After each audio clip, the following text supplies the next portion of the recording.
What is up guys, Stardust Yu-Gi-Oh! Here. In the history of Yu-Gi-Oh! There have been many Synchro monsters, and as you should be able to tell by the channel, I mean Stardust Yu-Gi-Oh! Is kind of a giveaway. Synchros are my favorite extra deck monsters, so me making a top 10 out of them is something natural. So today we'll be talking about my top 10 Synchro monsters. Now keep in mind that most of these aren't relevant anymore, because Yu-Gi-Oh! Just has evolved into a place where Synchro monsters aren't really relevant, except for Arclight and Savage Dragon Abuse in the current meta. But most of the time Synchros are completely useless, sadly. Kicking off the list, at number 10 we have Powerful Dragon. So Powerful Dragon is kind of an underrated card, or at least was an underrated card. Basically it's a level 7 generic Synchro that once per turn enables you to reveal 3 equip spells from your deck, and then you get to randomly add one of them to your hand. So there's also a second effect, which nowadays you don't really see used, but it was once used. If this card would be destroyed while equipped with an equip spell card, you can send one of those cards to the graveyard instead. So there was once a playing style of Powerful Dragon Turbo where you just had a lot of strong equips, turboed out Powerful Dragon and just, you know, went ham on your opponent, and if they tried to get rid of it, well, it would protect itself. Nowadays you can just Nightmare it away, Castle it away, so it's not really relevant for that part anymore. But it's still sometimes used in mostly degenerate combos where you can just search an equip spell. But yeah, Powerful Dragon is a really nice, cool little Synchro, and I like using it in combos. So my number 9 is Flamvel Uru Quasar, so I hope I pronounced it somewhat correctly. It's a level 6 Pyro Synchro. It's Pyro, any volcanic fans in chat? Any pains in the comment section? Anyways, it has only 2100 attack, which isn't that much, but it has 2 effects. First being it has piercing damage. So especially in the 5Ds game, that's actually where I have grown to love this card.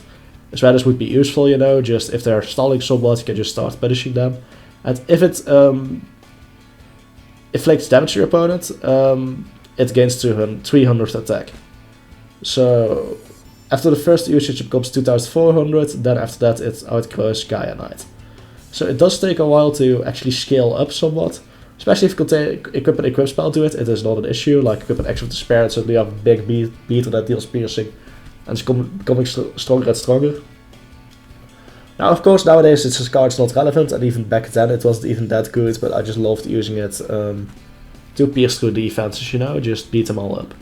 So, my number 8 is Shooting Star Dragon TG Expansion, so that's quite a mouthful. But I mean, what would you expect? It combines one of my favorite archetypes, TG, with one of the coolest Synchro monsters ever, Shooting Star Dragon, to have this nice little combination called Shooting Star Dragon TG Expansion. It's support TG needed. And my main issue with it is it came out in a year where it should have been better, you know. It came out in 2019. 2019 demands better boss monsters than this. But for what we got, it's somewhat decent. It has 2 nice effects, well 3 actually. When a monster effect activates and targets one of your monster, so you can banish 2 from your graveyard, negate it and destroy that, and this does not have a once per turn. And when the opponent's monster declares an attack, you can just outright negate that attack, like, that's also neat. And during your opponent's turn, if it's in the grave, you can tribute 2 Synchro monsters, special summon this as a quick effect, which a lot of people sleep on. They call it useless, but imagine getting Dark Ruler no more, so you can just tribute Synchros and get this on the field anyway. And there are other uses for this. I mean, you don't need a tuner, you can just use 2 normal Synchros to go into this, without ever using a tuner, which is really nice. I think this card has a lot of hidden potential. People sleep on it because it doesn't sound great on surface level, but trust me, it's quite nice. Especially in TGs, I've noticed it being quite nice. My number 7 is Red Nova Dragon. Bit of a simple one, it's a big beat stick, it's really nice, it's one of the coolest cards from the anime. It requires specifically Red Dragon Archfiend and 2 tuners. I can just use Scarlight for it nowadays, which counts as a Red Dragon Archfiend. It already has a 3500 attack, which is massive, but it also gains 500 attack for each single monster in your graveyard. It cannot be destroyed by opponent card effects, which sadly isn't relevant anymore, but yeah, whatever, it's still a thing. When the opponent's monster declares an attack, you can target attack a monster, banish this, and negate attack, and then summon it in the next end phase. But it's mostly just a really big, cool boss monster. It usually, when it's summoned, has like 5000, 6000 attack, and that alone is just scary. I like using it because it's just simple, it's a big beat stick, there's nothing special about it, it's not an unfair card, it's just, you know, I have this big monster that's about to kick your ass. So my number 6 is Star Ruler Archfiend. Now the saddest part about this card is I never really got to use it. There have been some gimmicky Psychic builds where I was able to use it, but outside of that I never got to use it. When the Duelist Genesis came out in real life, I was too low of a budget player to get this. Like, it was really low budget. Like, I played Burn because I mean, how old was I even at that point? Probably like 12 or something, you know. So at that age you don't really have a job. You don't have a way to get new cards or something like this out of reach. I never actually used Synchros back then, sadly. Which is a shame. Looking back, I really like this card though. The artwork is nice, the effect is simple. It destroys monster by battle and sends it to the grave. You gain life points equal to that monster original attack. And when a spell or trap card is activated, targets exactly one psychic monster. And other cards, which of course includes this. Get paid target life points, negate activation and destroy it.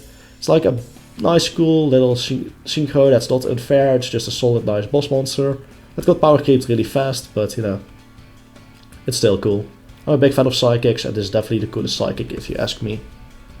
It's a nice little old school card. So my number 5 is Stardust Dragon. I mean, I'm Stardust Yu-Gi-Oh! Of course I like Stardust Dragon, it's however not my favorite. It's a cool card, it's somewhat relevant even a few years ago. Nowadays it might not be like at this very moment, but it has seen relevancy through the years, mostly due to Starlight Road being a thing. There have been other uses as well, like I know some Sylvan decks used to run it, for example. When a card or effect is activated to destroy a card on the field, you can tribute this card to gate activation to destroy it. You can activate if this effect was activated this turn and was not engaged, you can special summon it. So this was used as Ace monster basically, it was his boss. The artwork on this is amazing, I love this artwork. Both the original and the new alternative artwork are excellent, and it's one of those Synchros that aged really well. It stayed relevant for a long while. It's nothing special, nothing unfair, it's just a really solid card and I really like it. So my number 4 is Red Dragon Archfiend, the original one. I really like this card, it's simple, it's a big beat stick with a cool neat little effect. It's once again nothing inherently unfair. It has an entire archetype based around it, although you don't use the original anymore. I do have a special memory of this. When I returned to the game at Lightsworn, I opened a Legendary Collection 5Ds, or like a couple of them, pulled this card, thought like, hell yeah, I'm gonna include this. And people gave me shit for it at locals. They were like, why are you running Red Dragon Archfiend? That card is good, run battle level 8 Synchros. And he just gave me some options. I was like, no, I'm gonna use Red Dragon Archfiend. So I ended up using this card, and it came up actually. That's my favorite part. Like I was playing Lightsworns, and the 3k attack was just enough to get over certain monsters, and that's the favorite part. Now theoretically, probably Colossal Fighter could have done the same, but you get the idea. It's just cool being able to use such a relic from the past in, what was it, 2014 probably. Nowadays it's even less useful, but you know, it's still a cool card, nice little artwork, simplistic effect, and I'm a big fan of the Yu-Gi-Oh! 5D's anime, so this should make sense, right? So my number 3 is Shooting Quasar Dragon. I mean, it was like a rites of passing for new Junk Doppel players. The first time you summon Shooting Quasar Dragon, you feel amazing. You feel like you've done something incredible that no other person has ever done. Summoning Quasar, you really felt like you achieved something when you first summoned it. And then after that it became kind of a task you often did.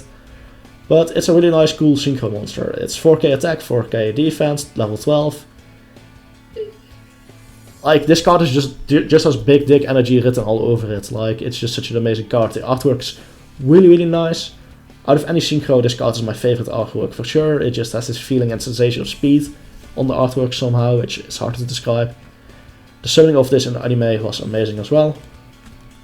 So the maximum number of attacks per battle phase this card can declare is equal to the number of non-tuners as Synchro materials. So basically this means you can attack twice, realistically only summoning this with 3 Synchros.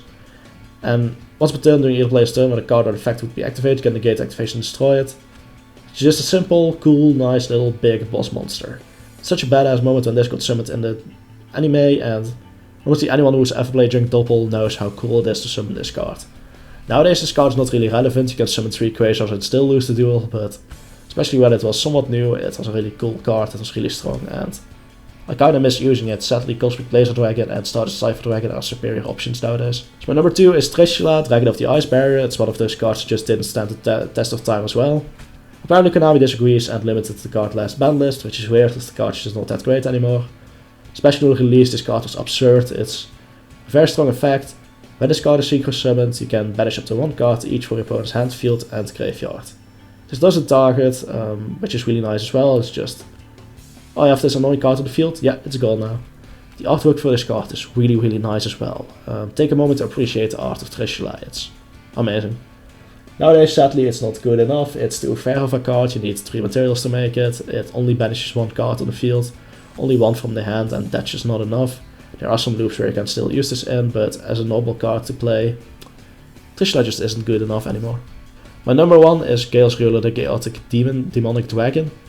I'm sure they will change the name of this card when it comes out in the TCG, but this card is insane. It's really nice artwork, its effect is nice, it just opens so many doors. If it's Synchro Summon, you can activate the top 5 cards of your deck and add 1 light or dark from that to your hand and the rest is sent to the grave. Which is absurd, by the way. A lot of decks at least run multiple light or darks in some shape or form, so being able to just plus off that alone is insane. It's sick. And if this card is in your graveyard, you can banish 1 light and dark monster from your hand and enter graveyard except itself, special summon it but banish it when it leaves the field. So this is also really nice. I used to be a big fan of Gales back in the day, especially Chaos Dragon, were a cool deck. I love Synchros. This monster is just a perfect combination of that. The artwork is also really nice. Kinda reminds me of like a Devil May Cry boss monster, kinda. Not gonna lie, the name is really cool as well. It's a nice edgy name, but like not cringe edgy, but actual cool edgy, somewhat. And it's just a very useful and nice card. It makes Synchros playable somewhat in 2020. It opens the door to some Synchros you otherwise wouldn't play in decks, like Nifan High Paladin is now an option in other decks. It's really crazy. I like this card a lot, and I'm grateful to Konami for making this card. I didn't expect such a great Synchro to be released in 2020. These are my top 10 Synchro monsters. I hope you like this list. Any Synchro monsters I didn't mention that you think are cool. I know there's this one guy that always really likes Dark End Dragon, for example, which is also a really nice card, although it's not in my top 10. But yeah, any cards I missed? Tell me so in the comments.